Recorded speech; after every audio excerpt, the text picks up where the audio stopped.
谢啊！特别好，特别好，特别好。我大概能猜出来你们现在心里边的想法，就是心疼辛博。没关系啊，我是大家老朋友，跟大家聊一聊。我这个人，我不爱开车，我不爱开车，开车开久了，我会发现副驾是个非常邪门的位置，是个人坐上就要指导你。那个位置就是爹位，是驾驶员最严厉的父亲。I 人做了变异，E 人做了变态，哑巴坐着能说脱口秀。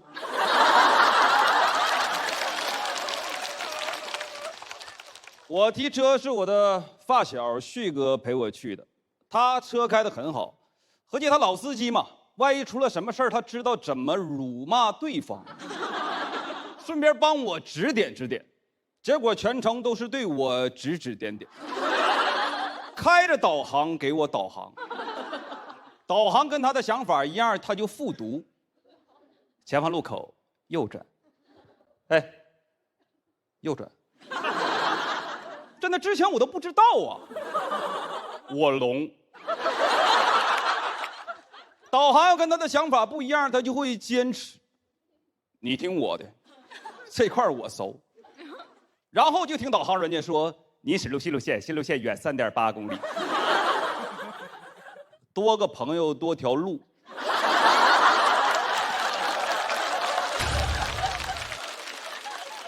这回我复读，3点几，他聋了。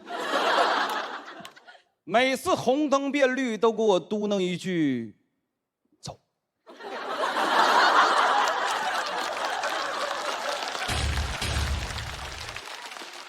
刚学到的技法，这边没看到，这边再来一遍走。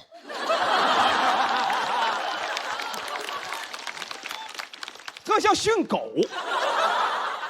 坐。就感觉我在开车，他在开我。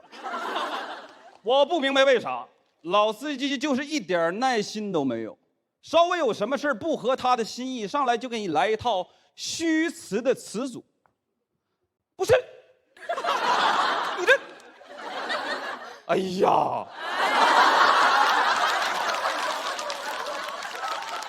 关键在他的语法体系里还能转化成一个弹舌音加一个出鼻音。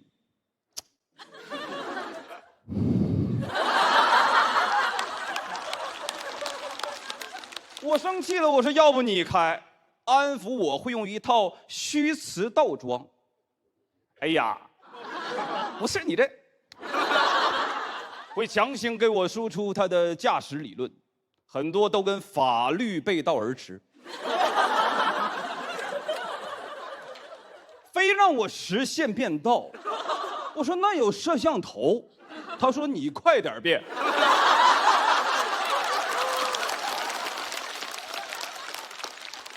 教练让我先打灯再变道，他让我先变道再打灯。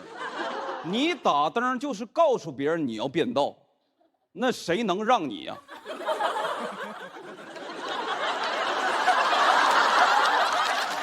你就得歘就过去打他一个措手不及。我说那人不骂我吗？骂你说明那个人他没有素质。那我还打灯干啥？不灵不灵的跟后车挑衅呐。好像平白无故我打人一拳，还对着人家 wink。他给我的解释是不打灯追尾了算你全责，回去你好好学学交通法吧。真正惹怒我的是他一个动作，我稍微一加点速他就。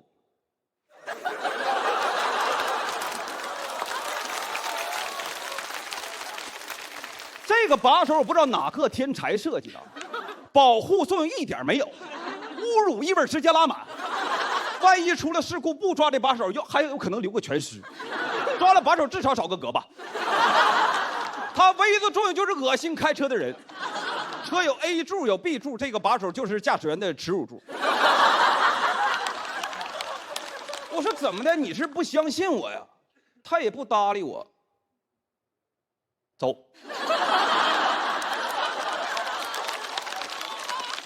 我就只想跟他同归于尽。我也抓把手。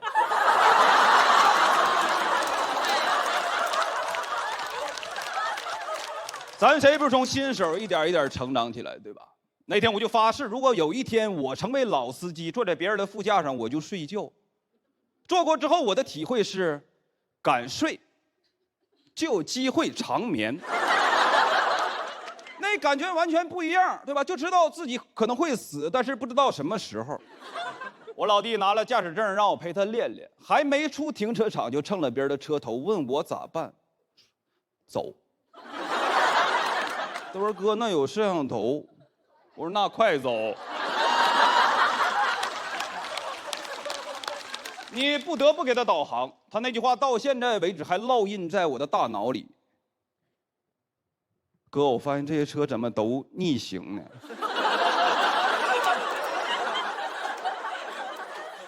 不知不觉我的手已经抓到了把手上，这个把手就是副驾的最后一根精神支柱。通过那几天对他的观察，我总结了一个判断驾龄的方法，你就看他脸和方向盘的距离。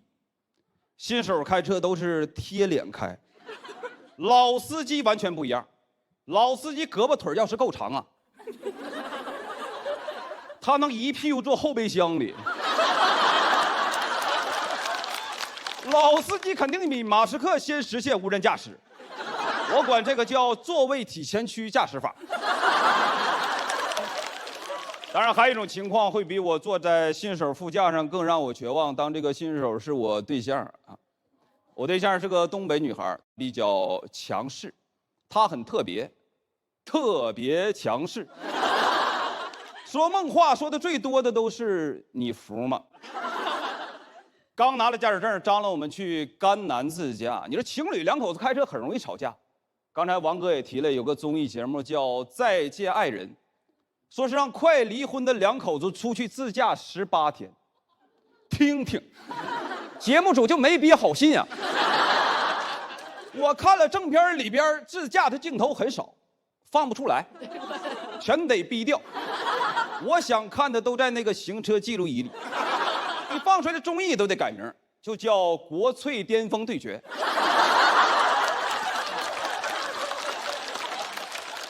我们是跟朋友借的一台比亚迪，我说要不我开，他一个眼神，我已经在副驾上系好了安全带。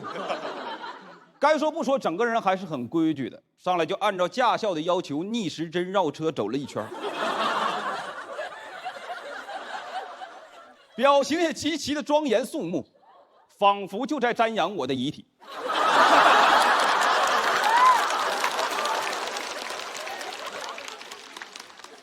话不能不说，不说他真困呢。我说宝贝，要不要喝点咖啡？不喝了，再喝晚上睡不着觉了。我说哥，你现在就要睡着了。全程他看着前边，我盯着他，他闭眼我都没敢闭眼。为了不疲劳驾驶，你就只能疲劳副驾驶。但你知道有些人呢，他是能够睁着眼睛睡觉的。我怎么发现的？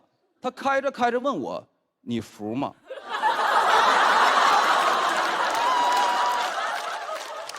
那我肯定是服了呀。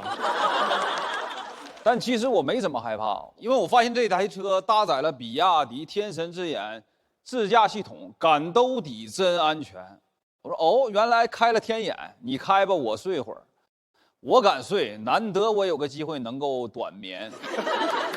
话也不能多说，因为懂得一个道理：太监不能干政，只能用合适的语言给建议。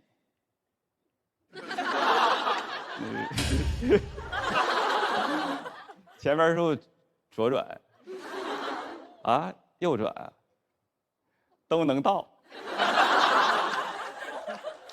地球是圆的。但我觉得自己还是狭隘了，跟新手也能学到很多新技术。会车，你打转向灯，别人不一定让你，但如果你打雨刷器，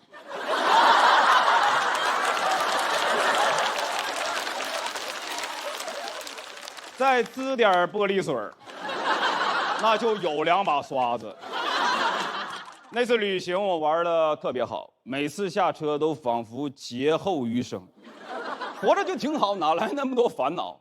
我还矫情呢，我说往后余生请多指教。他说你开吧，我睡会儿觉。我也偷偷地支了点玻璃水，阳光暴晒，车窗上就有彩虹。他没说梦话，但我服了。那一刻我挺幸福，谢谢大家，我是辛波。谢谢辛博，喜欢辛博这段表演的观众朋友，千万不要忘记为他投票，请锁票。美妙啊，不一样啊，真的就是不一样。咸鱼就是直接拿了个二勒子，然后起开，刚刚刚就给倒上了。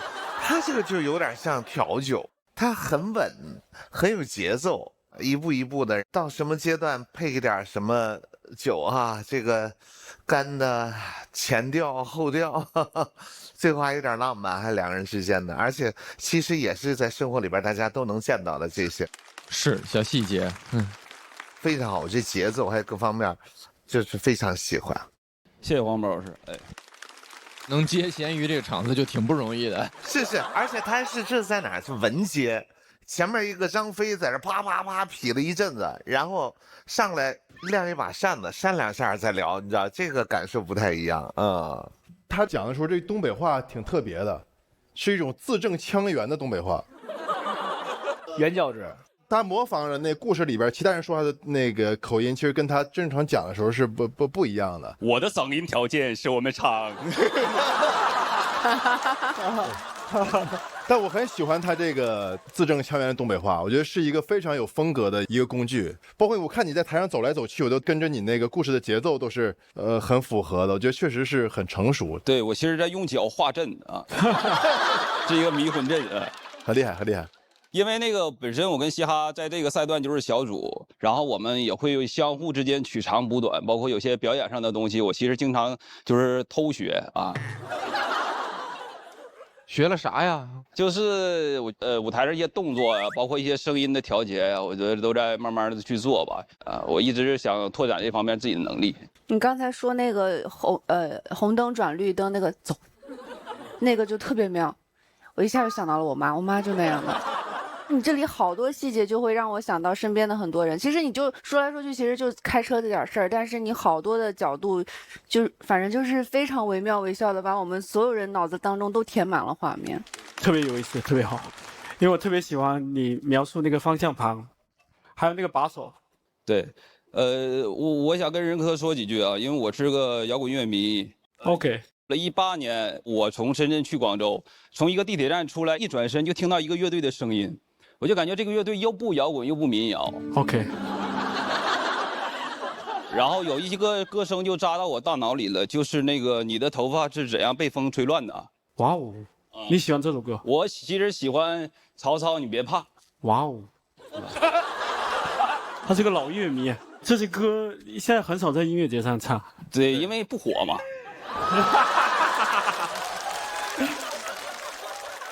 但你喜欢那个我的头发那个？你看那风，有时往东吹，哎呀，有时往西吹，我的头发就是这样被吹乱的啊。哎呀，我开场应该唱这首歌哈，非常感谢。对，好，留个微信，下次演出邀请你提前把购票链接发给你，提前。好嘞。还得买票。你可以买到第一张，是，这一看这是个实诚人啊，是，真的是这个就好，就不用我再多夸了。然后我觉得从任科老师今天的体验来说，这一天应该是挺美好的。哎，非常非常是吧？从这个下午整个这开场是吧？然后中间咱们那个插招换式的聊了半天，玩了半天，也算是今天您正式的接触脱口秀，看了一整场，到最后你看。到这儿看心灵有共鸣了，你看在这儿又相拥了，多好啊！我其实不太会点评，但是其实事实上我有很多话要说，然后后面在想啊，太难了，非常难。各位都有各位自己的技术跟技巧，非常难。就想起我以前我们在做音乐，乐队在做音乐，在打磨某个细节一样，要花很多时间来做这个事情。但是你听到了，对吧？那个头发。对吧？有时候往东吹，有时候往西吹。我在想，什么人会写出这样的歌词？就风往东吹，又往西吹。然后后来知道你是海陆丰人，我说台风也不会这么刮，应该是龙卷风。好嘞，谢谢。谢谢辛博。